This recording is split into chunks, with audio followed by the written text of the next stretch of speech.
Assalamualaikum warahmatullahi wabarakatuh. Halo semua, kembali lagi di channel Raider Manhwa. Kali ini Mimin akan melanjutkan sebuah komik yang berjudul Raja Assassin Terkuat. Dan apabila kalian masih bingung dengan alur ceritanya, kalian bisa cek deskripsi atau langsung saja menuju playlist yang ada di halaman channel ini untuk memulainya dari part 1.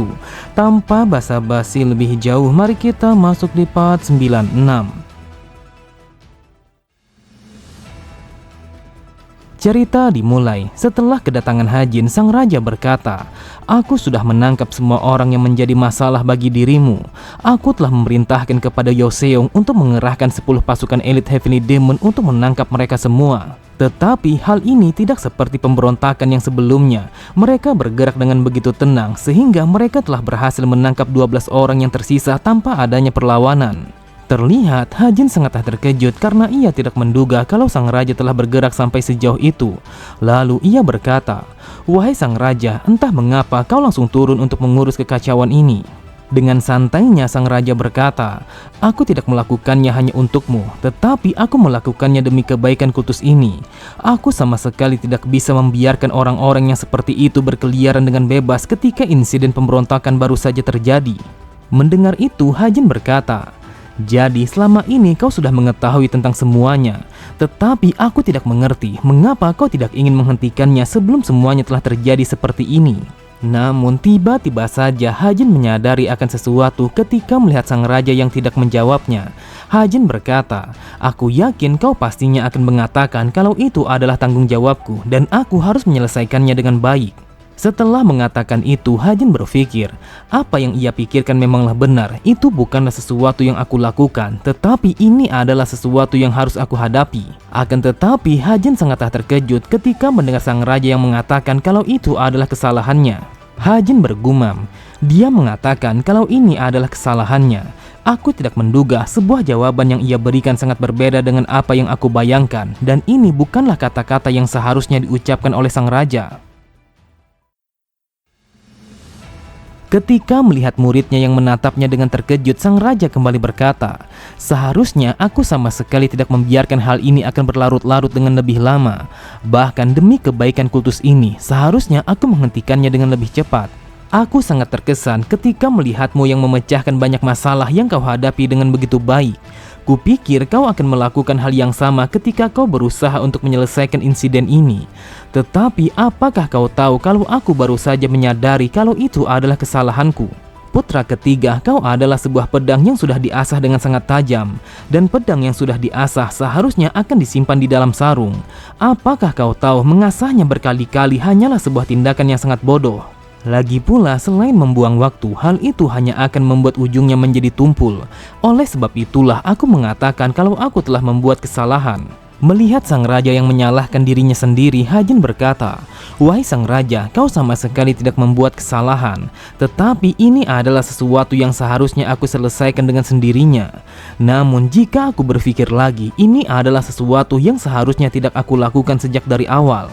Akan tetapi Hajin langsung terdiam ketika mendengar sang raja yang berkata, "Untuk apa kau menyesalinya sedangkan kau sudah melakukannya? Sebagai seorang pemimpin dan juga gurumu, aku rasa tidak ada gunanya bagi dirimu untuk menyesali kesalahan itu.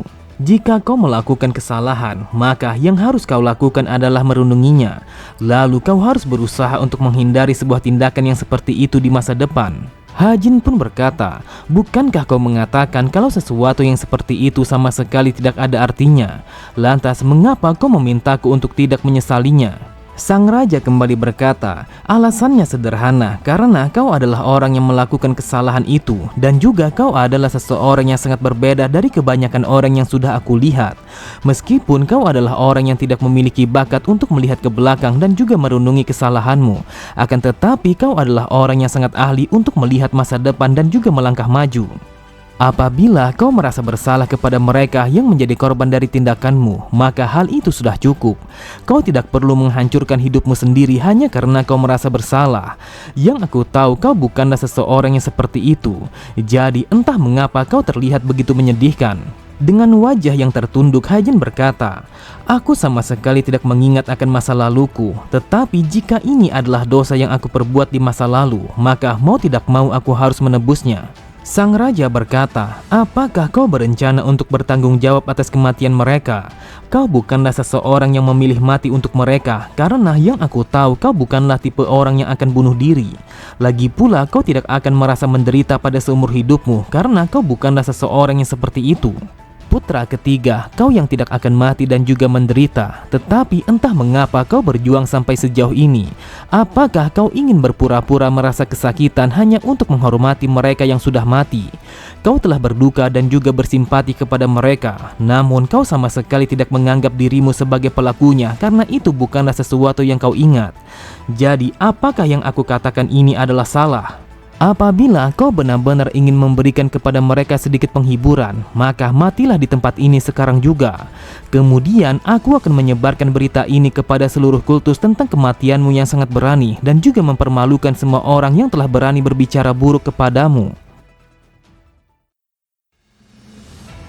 Sontak Hajin sangatlah terkejut. Ia bergumam, "Apa yang dikatakan oleh sang raja sangatlah tajam yang seakan-akan menusuk jantungku." Melihat Hajin yang hanya terdiam, sang raja kembali berkata, "Putra ketiga, dengarkan aku baik-baik. Akan lebih baik apabila kau menyingkirkan rasa simpati yang tidak berguna itu dan juga kekacauan di dalam pikiranmu yang hanya dipenuhi oleh kepalsuan. Apakah kau tahu ini adalah cara terbaik untuk menghormati kematian mereka?" Mendengar perkataan sang raja, Hajin berkata, "Wahai sang raja, bagaimana kau bisa mengetahui segalanya? Apakah kau benar-benar seorang dewa?" Karena itu adalah sebuah pertanyaan yang sangat berbahaya, maka sang raja langsung menjawabnya dengan begitu tenang. Ia berkata, "Aku bisa mengetahuinya karena aku sudah pernah mengalaminya melebihi dari apa yang bisa aku hitung." Di bawah derasnya guyuran hujan, sang raja langsung teringat ketika ia bertarung melawan seseorang yang sangat ia kenal. Bahkan di saat itu, Li Chonsheng langsung membantai semua orang yang mencoba untuk menghalanginya. Dan orang yang ia lawan saat itu adalah putra tertua dari keluarga pedang iblis. Namun meskipun orang itu telah kalah, akan tetapi dia tetap tersenyum dengan sebuah jalan yang dipilih oleh Li Chonsheng. Ketika ditanya mengapa dia tidak maju membela Ma In yang telah mati secara tidak adil, Li Chonsheng berkata, "Orang yang mati secara tidak adil itu telah mendoakanku sampai akhir hayatnya. Apakah menurutmu dia mengharapkan sesuatu ketika dia mendoakanku? Yang ingin kulakukan hanyalah berharap kesejahteraan dari para dewa yang aku percaya dan juga keikuti di dalam hidup ini. Jadi aku berpikir sebuah kesetiaan dan juga kepercayaan yang mengharapkan imbalan adalah kenajisan." Sang raja bergumam, "Pada dasarnya ini adalah sebuah masalah yang sama. Jadi antara diriku dan juga putra ketiga sama sekali tidak ada perbedaan. Ma In yang telah mati secara tidak adil telah berdoa kepadaku, tetapi tidak ada satu orang pun yang tahu apakah dia benar-benar benci kepadaku ataukah tidak ketika aku tidak datang untuk membantunya. Aku telah menatap standarku sendiri dan juga menyadari bagaimana posisiku. Aku berpikir mati dengan kesetiaan dan juga keyakinan tanpa mengharapkan imbalan apapun itu adalah sesuatu yang terbaik bagi mereka. Lalu bagaimana dengan putra ketiga?" Kemudian sang raja kembali berkata, "Putra ketiga, apakah kau tidak tahu apa yang sebenarnya mereka inginkan? Apakah kau sudah mendengar apa yang mereka katakan? Tetapi hal itu hanya berlaku ketika mereka masih hidup. Jika kau ingin mati untuk mereka yang sudah mati, maka hal itu tidak akan menjadi masalah. Tetapi menurut standarmu, apakah bunuh diri dan juga berjuang di dalam penderitaan itu adalah sesuatu yang disebut sebagai demi kebaikan mereka? Kau merasa bersalah dan meminta maaf atas perbuatan kepada mereka. Tetapi karena kau sama sekali tidak ingat dengan perbuatanmu, maka kau tidak akan bisa benar-benar memahami bagaimana kesedihan mereka dan juga merasa bersalah. Namun kau harus tahu yang paling penting adalah bagaimana standarmu. Yang mereka inginkan adalah pelaku kejahatan harus meminta maaf dengan sesuai standar korban. Namun kau harus berpikir kalau hidup dengan mengikuti standar korban sama sekali tidaklah benar. Dan apabila kau melakukannya, maka hal itu hanya akan membuktikan kalau dirimu sama sekali tidak memiliki jati diri." Hajin berkata, "Semua orang sudah pasti akan menyalahkanku dan mereka akan mengatakan kalau aku telah memilih sebuah pilihan yang sama sekali tidak adil." Menanggapi perkataan Hajin, sang raja berkata, "Jika kau sama sekali tidak memiliki standarmu sendiri, maka hal itu akan membuatmu menjadi semakin menderita." Hajin kembali berkata, "Sampai saat ini aku tidak pernah menerima sebuah hukuman yang sesuai atas perbuatan yang sangat mengerikan karena aku adalah salah satu dari muridmu." Saat mendengar sang raja yang mengatakan kalau itu adalah keuntungannya sebagai seorang murid, Hajin kembali berkata, "Jika memang seperti itu, apakah tidak akan menjadi masalah apabila aku menghancurkan kultus ini?" Sang raja berkata, "Itu juga adalah keputusan yang harus kau buat, apakah kau akan melakukannya ataukah tidak. Tetapi tentu saja aku akan menghentikanmu apabila hal itu telah terjadi sebelum dirimu menjadi seorang pemimpin." Mendengar jawaban sang raja, terlihat Hajin hanya bisa menghela nafas panjangnya. Lalu ia berkata, "Jadi pada akhirnya semuanya akan tergantung kepada diriku sendiri apa yang sebenarnya kuinginkan." Sang raja berkata, "Tentu saja semuanya akan tergantung pada standarmu, apakah kau akan bisa bertanggung jawab atas keputusan yang kau buat ataukah tidak. Kau hampir saja kehilangan nyawamu karena perbuatanmu yang terjadi di masa lalu. Ketika kau hidup pada dunia seni bela diri, maka dendam adalah hal yang biasa di dalam kehidupan sehari-hari. Jadi pada akhirnya entah itu mereka yang membalas dendam ataupun mereka yang harus menerimanya, maka mereka akan hidup dengan berdasarkan bagaimana keputusan mereka. Putra ketiga, aku akan bertanya kepadamu.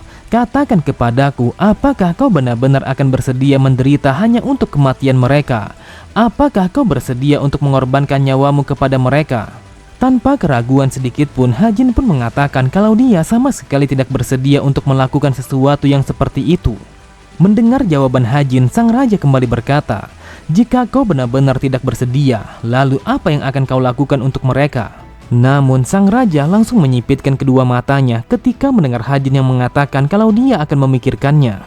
Sang raja kembali berkata, "Kupikir kau sudah tahu jawabannya tentang hal itu, tetapi ternyata kau begitu muda dan juga naif ketika berkaitan dengan sesuatu yang aneh. Jika kau sama sekali tidak memiliki standar ataupun sebuah prinsip tentang kehidupanmu, maka buatlah standarmu sekarang juga." Hajin bergumam, "Sebenarnya aku tidaklah muda karena usiaku sudah lebih 60 tahun. Akan tetapi ini adalah pengalaman pertamaku. Mungkin saja ini adalah sesuatu yang biasanya diabaikan oleh kebanyakan orang. Namun entah mengapa aku tidak bisa mengabaikannya. Aku berpikir jika aku tidak membereskannya, maka hal ini akan menjadi masalah besar bagi kehidupanku di masa depan nanti." Lalu Hajin berkata, "Wahai sang raja, entah mengapa yang aku rasakan kalau kau berbicara terlalu banyak dan ini tidak seperti yang biasanya." Sang raja berkata, "Aku sangat benci melihat wajah muridku yang sangat bodoh sepertimu.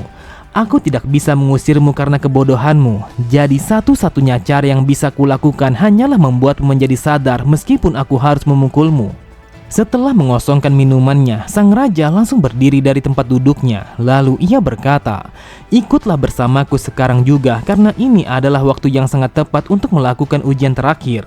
Hal ini harus dilakukan untuk melihat apakah kau akan pantas untuk menjadi penerusku ataukah tidak. Dan ujian terakhir yang kuberikan kepadamu adalah berduel. Tetapi dengarkan aku baik-baik, apabila kau tidak lulus di dalam ujian ini, maka kita tidak akan bertemu lagi untuk selamanya. Namun jika kau lulus di dalam ujian itu, maka aku akan mengajarimu secara pribadi sebagai pewarisku yang sesungguhnya. Putra ketiga, pola pikirmu yang busuk itu telah mengurangi nilaimu yang sebelumnya begitu bagus. Jika kau tidak bisa membuktikan setajam apa bilah pedangmu, maka kau sama sekali tidak akan pernah bisa untuk menjadi pewarisku." Oke semua, cukup sampai di sini dulu pembahasan alur cerita kita. Sampai jumpa di video selanjutnya. Wassalamualaikum warahmatullahi wabarakatuh.